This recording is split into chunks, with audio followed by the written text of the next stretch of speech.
So, back to that. So, basically, this means that the team is everyone, everyone is the team. The team exists, but the team doesn't exist. So, this means in the end, it becomes all of us. And it's a we is I is we thing. Right, so in the end, all of us are sort of involved, and at the same time, all of us aren't involved. Right, so it's very cryptic, and at the same time, it's very open source. Right, it's very cryptic, and at the same time, it's very open source. So everybody has the key, but nobody has the key. The door is locked. The door is not locked. And this is what really makes it cool. So back to it. Yesterday yesterday was another day. I was really low, and then a lot of things started happening that just really brought up my day. And I am grateful for the people that noticed that I am slightly in mourning. Everybody mourns different, and like I told you, there is a certain man who changed my life, and yeah. So I've decided to be me because of that. I have decided to fully pledge in respect. I have decided to fully pledge in respect, to respect his legacy, the legacy he left me. I'm just one of many thousands of people. So yeah. And so yesterday I discovered one thing, and this was how history works. There is a great fear that China is about to colonize us, and it just dawned on me that China has outsmarted most of Africa. Right, they've outsmarted, they would have bluffed, they would out a lot of things, most of Africa. So we have to put up a front that will be just as intelligent, high aptitude, just as loyal, and we have to think like them in order to meet them in the middle. And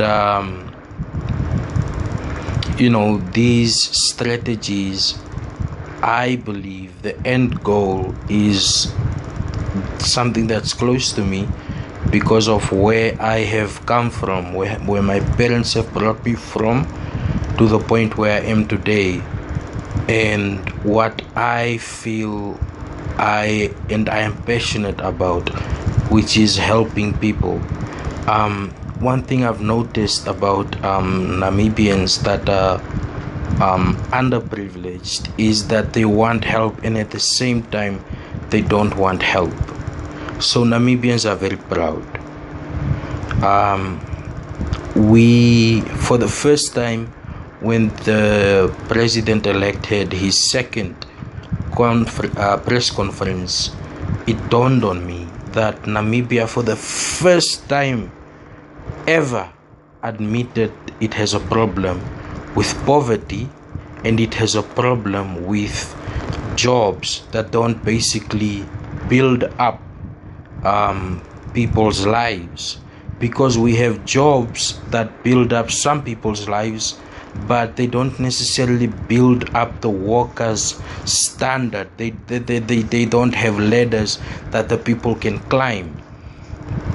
And some people can be directed to brainstorm what kind of collaborations can be done to have jobs that benefit people to the point where their lives actually go up and don't just go in one straight you know they are not linear to the point where you're just here, because a lot of times I've noticed, and a lot of people have noticed, we attribute success based on materialistic acquisition, right? This is something I never understood. I'm very poor, I'm very rich at the same time. I'm that kind of person because I love tech. So technological gadget is something that I would be like, whoa, right? And it would be considered by someone else as I would consider it as a tool about the certain things that I can do with it. Someone else might consider it as a luxury, right? So knowing this is sort of being at a point of higher consciousness where you can see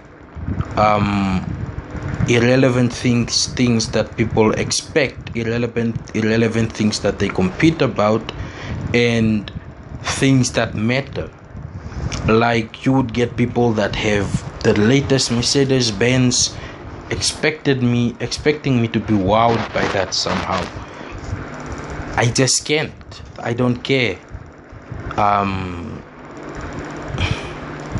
I guess this is because my heroes are the Isaac Newtons, the Einsteins, intellectuals, right? Those are the giants to me, as well as Dr. Sam Nujoma, Hifikepunye Pohamba, the people that have sort of come from this really low background to the point where they are today, who have also understood the unimportance of materialism.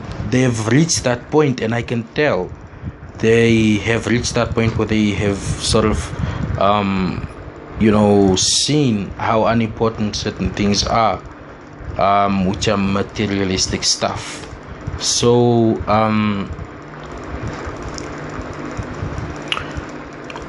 this leads me to be at a sort of position where I want to be a part of poverty reduction, but don't know how. There was a time that I wanted to open up a soup kitchen. I had this idea, and the community response was, I think that I am now at a higher level and I want to feed the poor. I'm looking down on the poor, all sorts of things. The soup kitchen that I was thinking about wasn't just the soup kitchen. It was sort of a start of sort of empowering kids and trying to see if I could hustle for them. That's what I wanted to do. I wanted to hustle for them necessary tools that would free their minds, their young minds, and open them to infinite possibilities. Because when I see kids in first world countries, some kids, they are so liberated. The world is their oyster, and they know that from a young age. And they are so experimental, they are so curious about the world, and those are the kind of kids that I wanted to sort of empower. And that was sort of like the start. I wanted to have a point where I could engage these kids, look at these kids' lives, look at the obstacles that they face, and just kind of tell them, like I met with people indirectly and directly who changed my life, who sort of made me see the world as something man-made, and thus men can control it, men can build it, men can mold it, and such. And I wanted to be that. This was really interesting to me. I have because I was a child too, a very curious child who was limited in my curiosity. My inquisitiveness was always shut down. this demoralized me. It gave me low self-esteem, and I was so, every time I wanted to aspire for bigger, I was told down, down, down, down, down by a lot of teachers, by peers who thought, why would you think like that? This is the way the world works, and this is the way that you should sort of accept this. And it didn't make sense to me. It didn't make sense to me. So when I sort of meet these people, and some of these people are people on Twitter, Facebook, or whatever, I am so glad to finally meet up like minds, right? That I'm like, wow. And most people think, no, it's because that person is this in the community, he maybe wants this. Oh, he's networking, he wants to go up, what. No, I am just curious about these people. I'm like, whoa, these people are kind of cool. And that's the kind of person I am. I just see people. Bill Gates is a person to me, a really cool person who's doing really great work for the world, but he's a person to me, and what he's doing interests me. And I'm like, wow. But I am not a fan-like person. That's what I'm not. I don't hero worship people.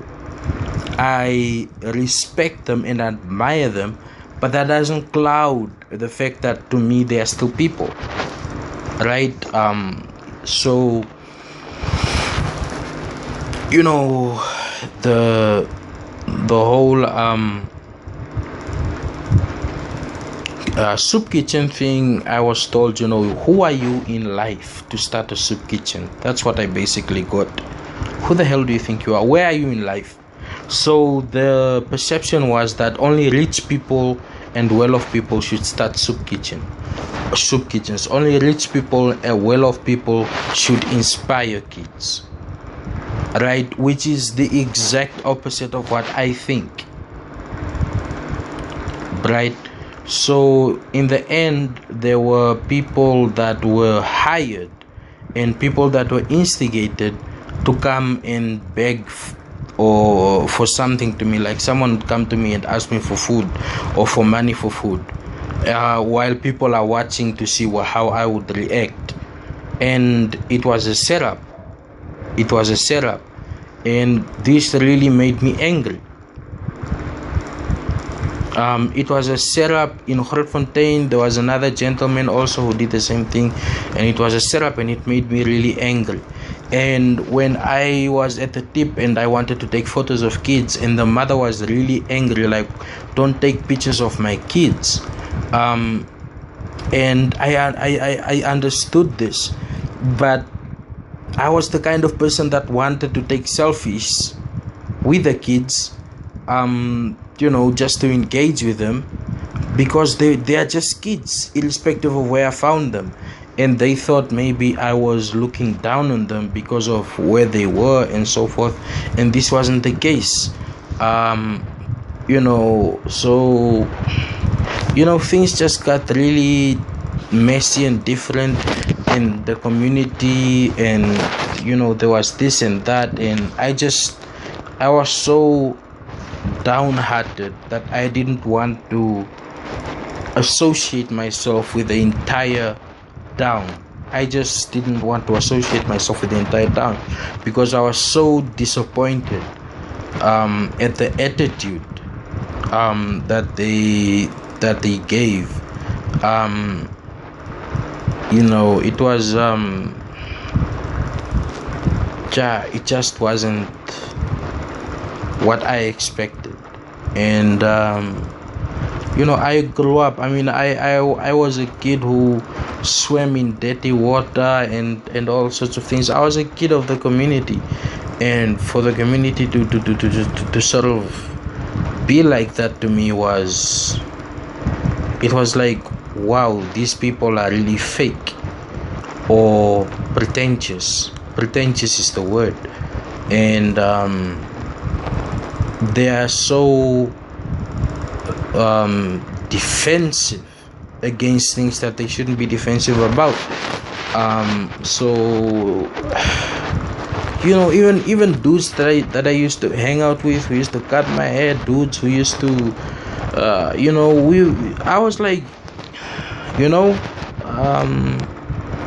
so yeah, but this didn't deter me on what I saw was really great ways for poverty reduction. And most people would call me socialist for this, and I don't think so. I think capitalism has great ways of reducing poverty, but as you reduce poverty, it should come with certain information of what exactly poverty is, and that most people go through poverty, especially in our country. Most people go through poverty, and they can overcome poverty.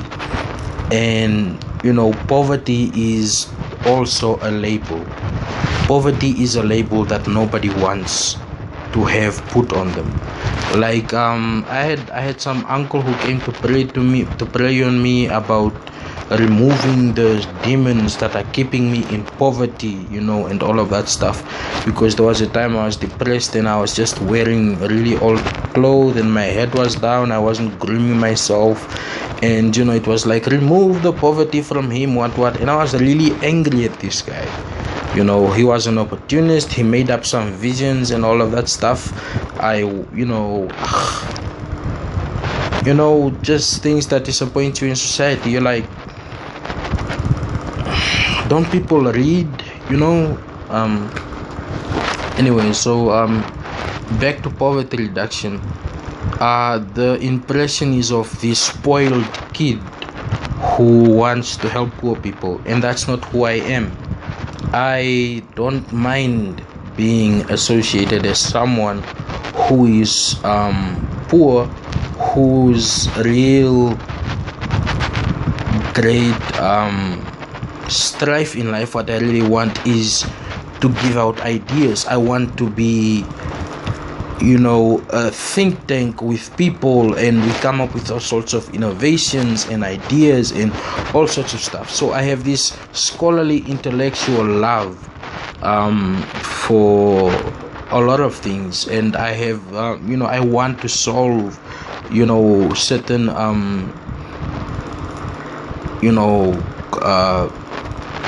certain obstacles, and I see ways to solve them, but I don't have the power or the authority or the means to get my idea to actually be seen as worthy.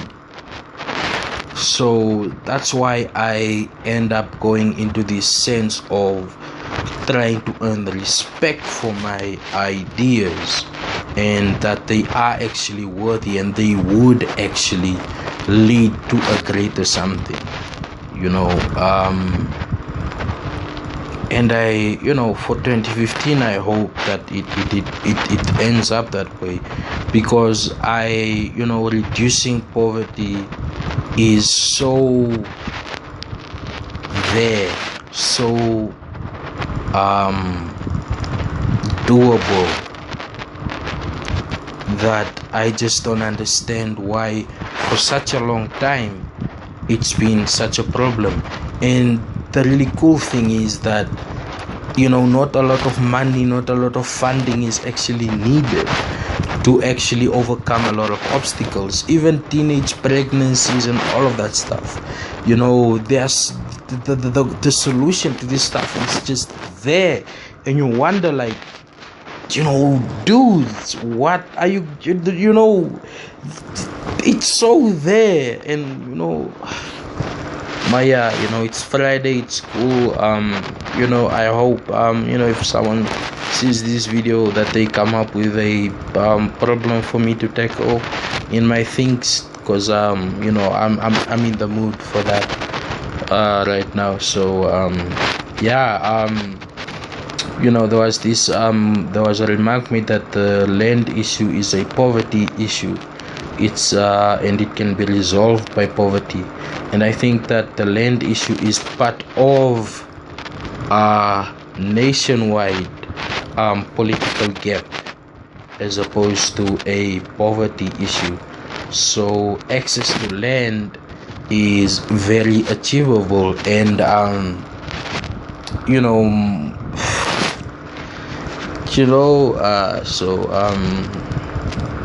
yeah, we'll see what 2015 does. I've heard that a lot of big things are coming, a lot of technocrats are working on stuff, and it'll be really interesting for me to see how that works out. And